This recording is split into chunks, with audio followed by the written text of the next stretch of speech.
Hello students, today is another class for BBA second year students and we will discuss the subject called Business Environment and Business Law BBA. Dear students, so far in your unit 2 we have been under the legal environment. What we have studied from the last class, we are discussing the legal environment. So legal environment is one of the important element of macro environmental factors. So we are discussing the macro environmental forces in a very detailed manner. So one of the important aspect is legal environment. Now under legal environment we are discussing the Indian Contract Act. Indian Contract Act, we have seen so many things like the meaning of agreement, the meaning of contract, all those things we have already been seen there. So far as our last class is concerned, we are discussing the essential elements of a valid contract. Essential elements of a valid contract. 2 points we have already been discussed. That is point number 1, offer and acceptance, and point number 2, free consent. Just have a highlight of the first point. Point number 1, offer and acceptance. Any agreement is said to be a valid agreement only when there is a valid offer and valid acceptance. We are discussing the essential elements of a valid contract. Point number 1 includes your offer and acceptance. There should be proper valid offer and it should be properly accepted by the offeree. It should be proper accepted by the offeree. Now,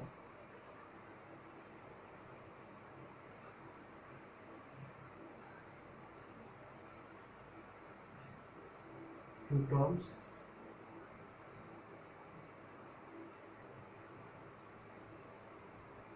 Offerer, it means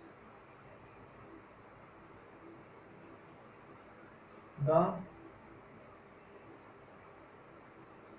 person who, it means the person who makes the offer.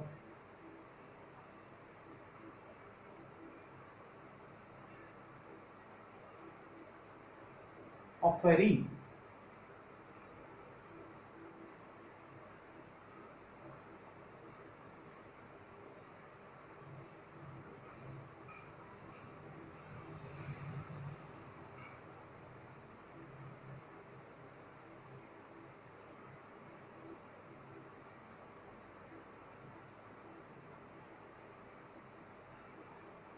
remember the two terms.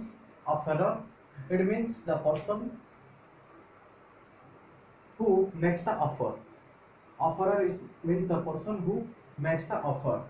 Offeree, OFFERREE, offeree, it means the person to whom the offer has been made. For example, Mr. A wants to sell his car to Mr. B. Mr. A wants to sell his car to Mr. B for rupees 5 lakhs. So here Mr. A is the offerer because Mr. A is making the offer. So Mr. A is the offerer and Mr. B will be the offeree because Mr. B is the person to whom the offer has been made. Hence Mr. B is the offeree. So there should be proper valid offer and it should be properly accepted. Point number 2, free consent. The consent of the acceptor or the offeree. The consent means mata or viewpoint. The acceptance of the offeree must be free from any illegal activity or it should be properly legally be accepted. Free consent means the other parties or the acceptor's consent should be collected or should be made in a very free manner. It should not be done under 5 things. If the consent of the offeree is obtained by the 5 things, then the contract will become void. It means the contract will not be enforceable by the law. Number 1, coercion, as I already discussed. Coercion means the threat. Coercion means the threat or forcefully doing the act. Just number 2, undue influence. We have already seen that. next misrepresentation, next mistake, then last one fraud. So these are the view points of free consent. The consent of the offeree should always be free from these 5 things. So today we will discuss the remaining parts of essential elements of a valid contract.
Point number 3 is competence to the contract. Competence to the contract, or we may also call it as capacity of the parties. Point number 3 is, you can see, competence to the contract or capacity of the parties. Section 11, dear students, Section 11 of the Indian Contract Act deals with the competency of the parties or capacity of the parties.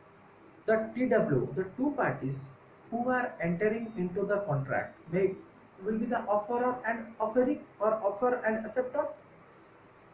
Now these two parties should be competent or capable of being entering into a contract. The proper word is, the two parties who are involved in the contract must be competent to enter into a contract, or must be capable of entering into a contract. In other words, there are few persons.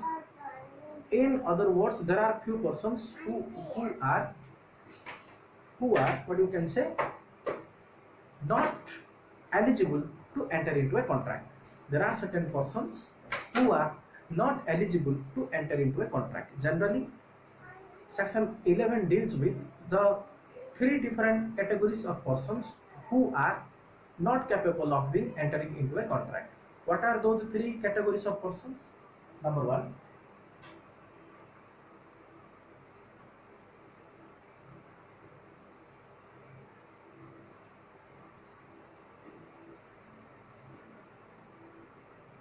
a contract with a minor. Dear students, as you all know, minor means minor is a person who is not exceeding the age of 18. Who is not exceeding the age of 18. So a person who is below 18 years of age will be called as a minor, and any contract made with a minor will be null and void. Any contract made with a minor will always be null and void. If any person makes any contract with a minor, it means the person is not exceeding 18 years of age, then that particular contract will become null and void. For example, Mr. A offers to sell his car to Mr. B, who is a minor. Mr. B is a minor for rupees 5 lakhs. Even though Mr. B is capable of giving rupees 5 lakhs, despite the fact that Mr. B is a minor, but still Mr. B has certain, you can say, very huge amount of parental property, or regular source of income. So Mr. B, who is a minor but completely capable of being providing the money, that is 5 lakhs to Mr. A, in that case also, even though Mr. B is capable of giving rupees 5 lakhs to Mr. A, in that particular case also the contract will become null and void. It means Mr. A cannot sell his car to Mr. B, who is a minor, because any contract made with a minor will be null and void, because the minor is not capable of or entering it, or not competent to enter into a contract, or not completely capable of entering into a contract according to section 11 of Indian Contract Act 1872. This is the first case. Then second instance,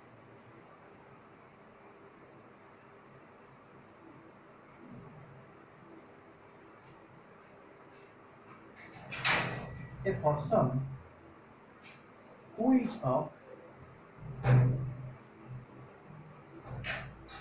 unsound mind, a person who is of unsound mind again will not be allowed to enter into a contract. Unsound means in the sense that the persons who are not having, you can say, very sound mind, or not having the judging capacity. You may say persons of lunatic, persons of unsound mind, persons of drunkard persons, will be the better example, drunkard persons. So these all persons are the unsound mind persons. So any contract which is made with the persons of unsound mind will become null and void. So this is the second case. Then the third instance is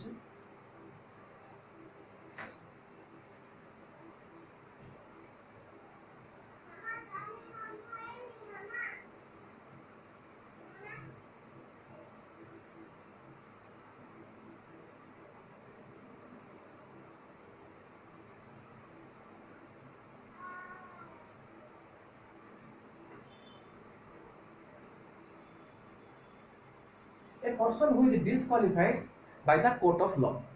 Now, any person who is disqualified by the court of law, that particular person is not capable of being entering into a contract.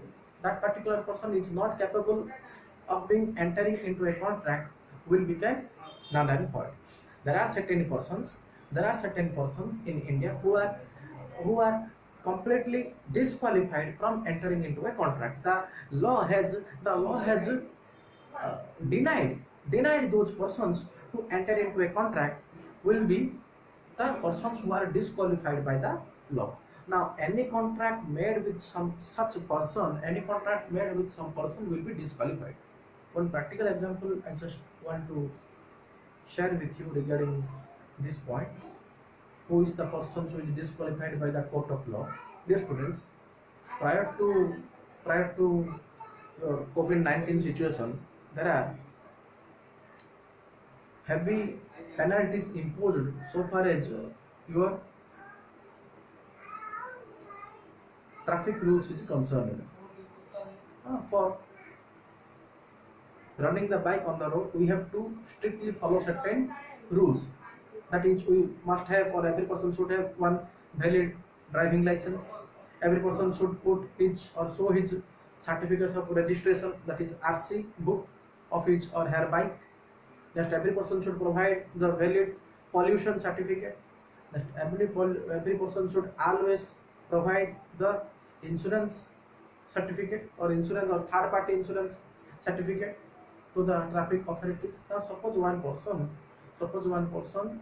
has failed to show the driving license for the first time, then a penalty of rupees 1000 was imposed at that time.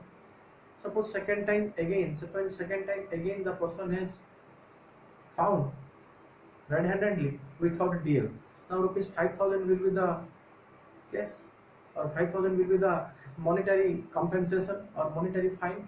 Now suppose in the third instance, very careful, suppose in the third time the person is unable to show his driving license or driving the bike without having a valid license for the third time, what the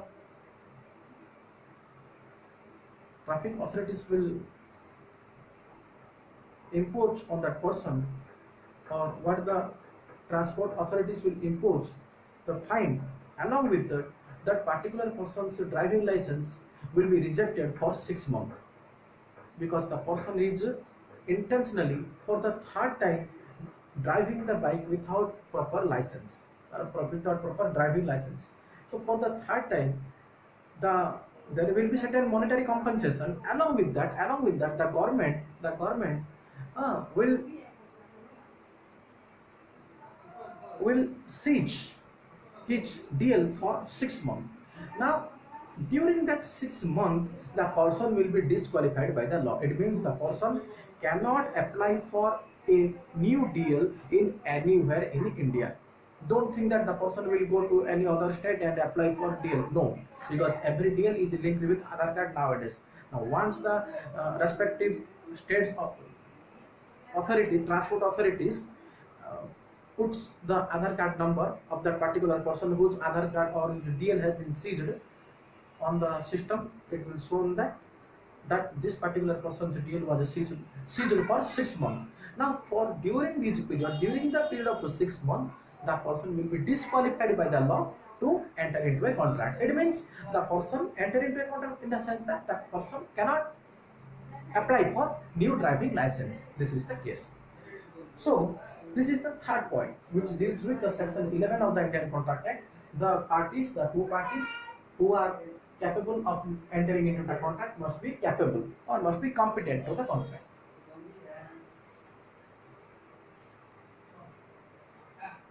Next, point number 4.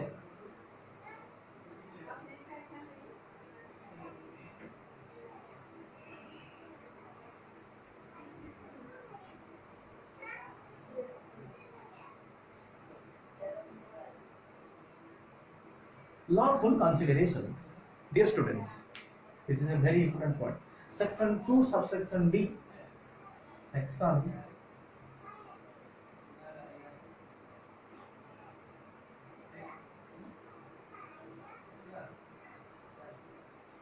Section 2 subsection D of the Indian Contract Act deals with lawful consideration. Dear students, the term consideration means that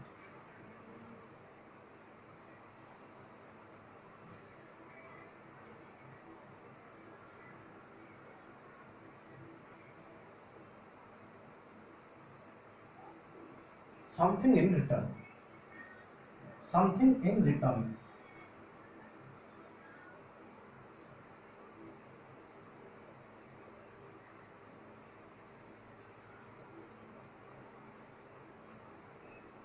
Maybe in cash or kind.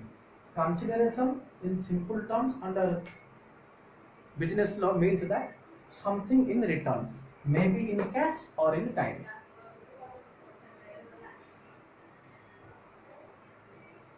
Now the persons who are entering into the contract must keep in mind that there will be certain lawful consideration. This is a very, very important point. Just understand this point very carefully.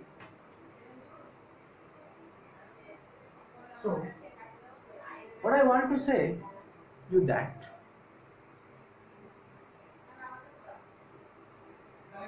if the two parties entering into the contract and there is no consideration, then this contract will become null and void. For example, Mr. A and Mr. B are two good friends. Now Mr. A, out of the good friendship with Mr. B, says to Mr. B that you take my car. You take my old car freely. Suppose Mr. B is not having a car and Mr. A is more than one car. So due to good friendship, Mr. A offers to Mr. B that you take my old car or that particular car which I am not running, and you may run it also or you may drive it also. Mr. A ने Mr. B को एक car free पे दे दिया. This sentence does not imply a contract. Even though Mr. A is giving his or her own car to Mr. B, but the term, the element consideration is missing. Here Mr. B is not providing anything in return. Mr. B is not providing anything in return to Mr. A. Hence, the contract will become null and void under Indian Contract Act. So there will be certain consideration, or the proper word is lawful consideration. I will tell you what is the meaning of lawful consideration. Now, the consideration means something in return. In that particular example, Mr. B has to pay something in return to Mr. A, maybe cash or maybe kind. Maybe Mr. B says that, okay, I will accept your old car provided that you accept my old bike, or only when you take my old bike, then only I will take your new car, or old car, not new car, old car. Or Mr. B gives something in return, or Mr. B suppose having more than one houses, so Mr. B tells Mr. A that I will take your old car, but you have to stay in my other houses freely. No rent will be payable by you, because you are giving your old car to me freely. I will also make free your house rent. So there may be, what I meant to say by giving the example, something in return. That is what consideration is all about, maybe cash or in kind. Now dear students, this consideration, again having some extra points, this consideration may be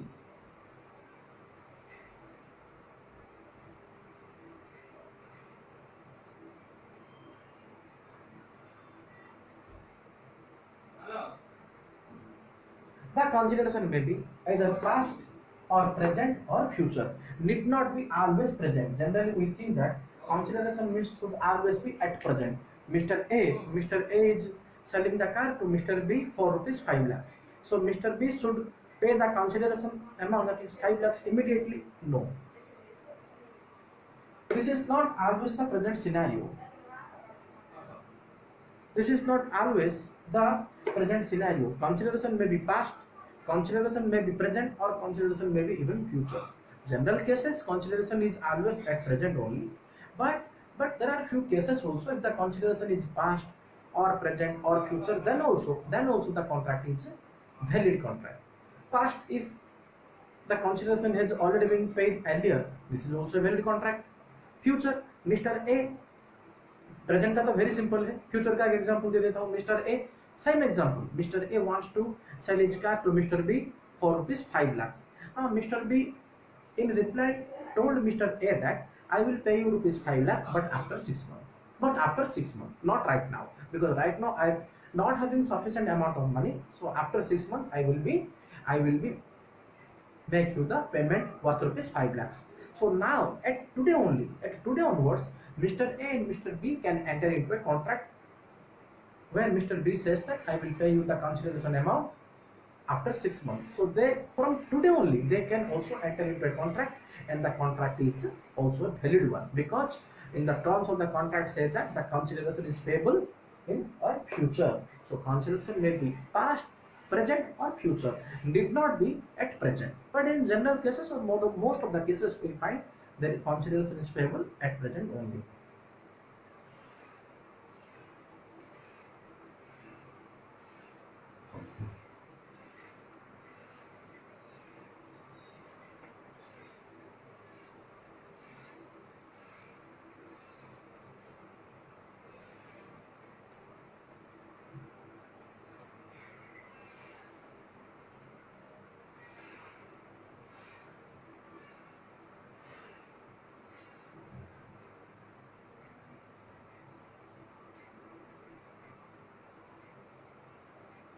Lawful object.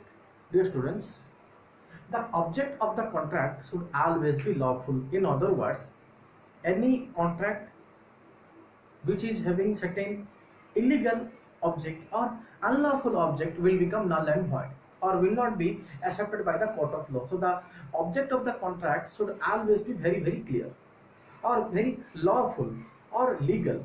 Any contract which is made for illegal object or having unlawful object will become null and void. So for completing the sense of contract in a better manner, the object must be lawful. The object should always be lawful. There should not be any kind of unlawful object or illegal object. The object should always be lawful, or the purpose should always be lawful. It will not be illegal. For example, Mr. A Mr. A offers to Mr. B rupees 1 crore, rupees 1 crore, and says that you make a murder of Mr. C. Mr. A offers to B Mr. A offers to Mr. B rupees 1 crore and tell him that I will pay you rupees 1 crore if you make a murder of Mr. C. Here the contract is totally null and void because the object is completely unlawful, because murder of a person is totally illegal and unlawful in any way or in any court. So the contract is null and void. Second instance, Mr. A offers to Mr. B, who is a witness of a particular case. So Mr. A offers Mr. B that you remain silent in the court at the time of a witness, because Mr. B is a important witness in a particular case. So Mr. A, in order to escape him, offers Mr. B that you should remain silent in the court in the witness box. Again, this is a void contract, or this is a illegal contract which will not be enforceable by law. So the contract will become null and void. The contract will become null and void because in both the examples the object is unlawful or illegal. Third example, suppose Mr. A is applying for a job. Mr. A is applying for a job, but Mr. A does not possess the required qualification. Does not possess the required qualification for that particular job. Now Mr. B is a very high level posted person who has been working in the same department where Mr. A is applying or want to apply for the job. Mr. B is a higher authority of a particular department or in the HR department. Now Mr. A offers Mr. B rupees 5 lakhs and tell him that if you select me in the interview, I will pay you rupees 5 lakhs. Since the fact that Mr. A is not having the desired or required qualification, but Mr. B is a higher authority of the HR section of that particular job, so Mr. A offers to Mr. B that if you select me, I will pay you rupees 5 lakhs. Again, the contract will become null and void because the object of the contract, it seems to be a valid contract. It seems to be a valid contract, but the contract is in actual sense illegal because the object is not lawful. The object is not lawful. It is unlawful or illegal. So the contract, in order to become a valid contract, its object, its purpose should always be lawful.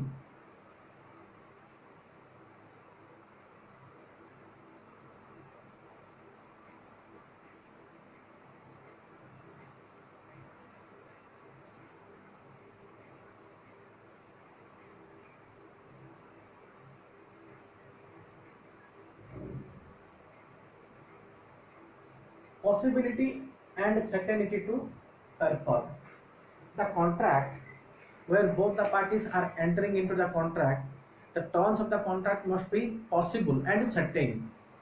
Must be possible and certain. Mr. A offers to Mr. B rupees 1 crore and tell him that if you are able to reign in a particular location, or if you will become the Prime Minister of India, I will pay you rupees 1 crore. The contract is totally null and void because it is impossible to perform. There is no certainty that Mr. B will become or definitely become the Prime Minister of India. The contract is null and void in the sense that it is almost impossible to perform.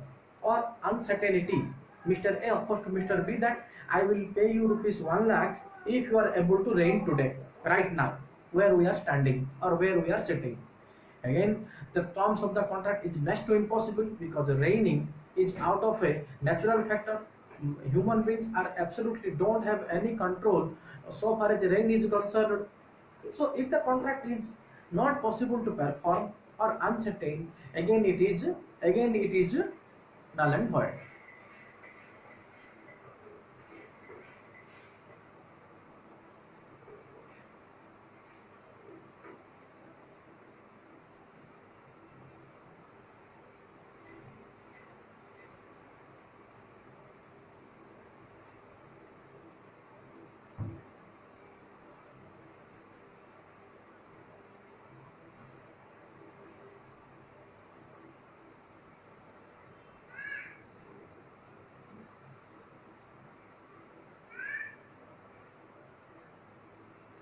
the last point is not expressly declared as void.